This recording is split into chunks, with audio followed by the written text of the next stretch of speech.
Top of the afternoon to you. I'm Maura O'Brien. And I'm John Mercurio. It's our St. Patrick's Day edition of Hotline TV, the show where everyone is a little bit Irish.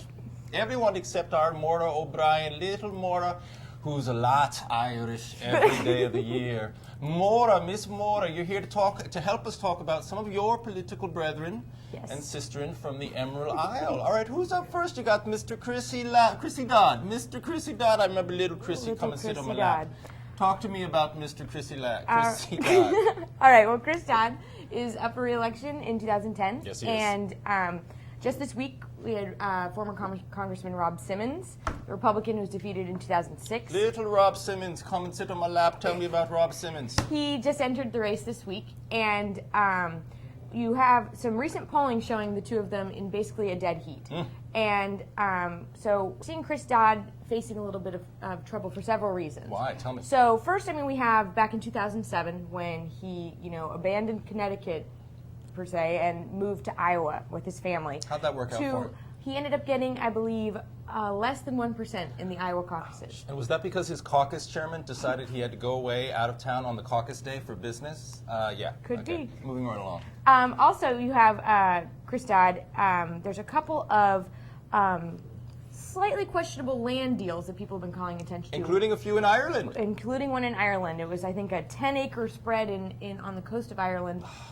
Where beautiful countryside. Right, and Dodd and a businessman from Kansas, I believe, they went in together on this piece of land. The businessman sold his share to Chris Dodd for very little profit. So it was it called some attention to, what this deal was really all about. Well, and also I think the big thing that's really hurting him right now is this AIG scandal. I mean, look, he's in the middle of it. He's railing against AIG right now. He's got a very populist anti-bank stand.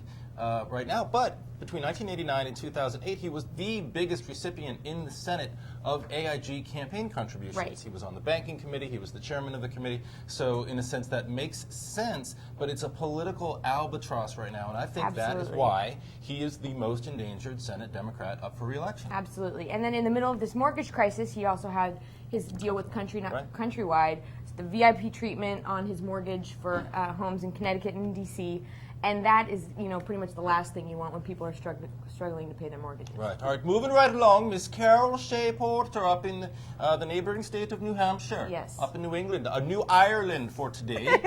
Tell us about Carol Shea-Porter. Well, Carol Shea-Porter, she is the House member from... It's like an Indian accent.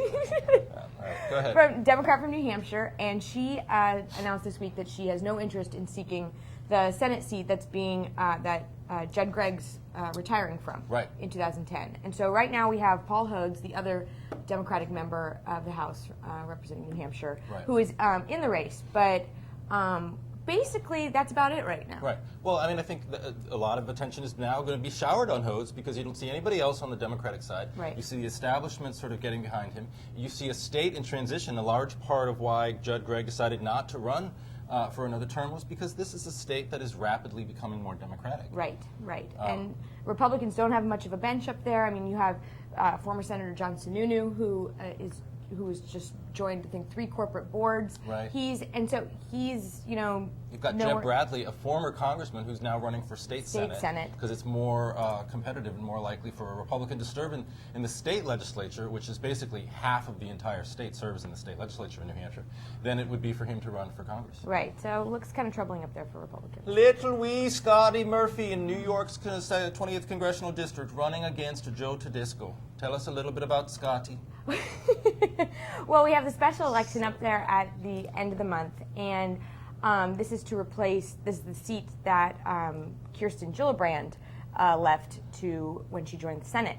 So this is right now kind of a big test for Republicans, and also a big test for the new chairman of the Republican National Committee. I'll tell you, Michael Steele. That's, I think, the biggest loser if Tedisco loses, and polls are now showing it. The race is narrowing. This is a seat that Republicans held for a long time before Kirsten Gillibrand won it 3 years ago. Right.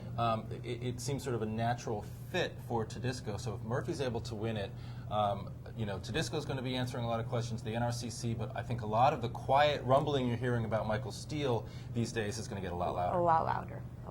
So that's what I think, because that's what I think, That's what I think, again, RNC chairmen are really elected to do. They're not elected to do media interviews and to go out there and be the face of the party. Sure, Right. that's part of the job, but the real job is to win Right. elections, to And raise organize, money. to raise money. There's grumbling at the committee that their fundraising is going to come in a lot lower than it has over the past several months, and that's a big problem. Right. Big problem. Right. Oh, but unfortunately, on that note, we are out of time for today, but I feel like I've been rolling in Shamrock. Thanks, Maura O'Brien. For Hotline TV, I'm John O. Mercurio. And I'm Maura O'Brien. Have a good day. Erin Gobra.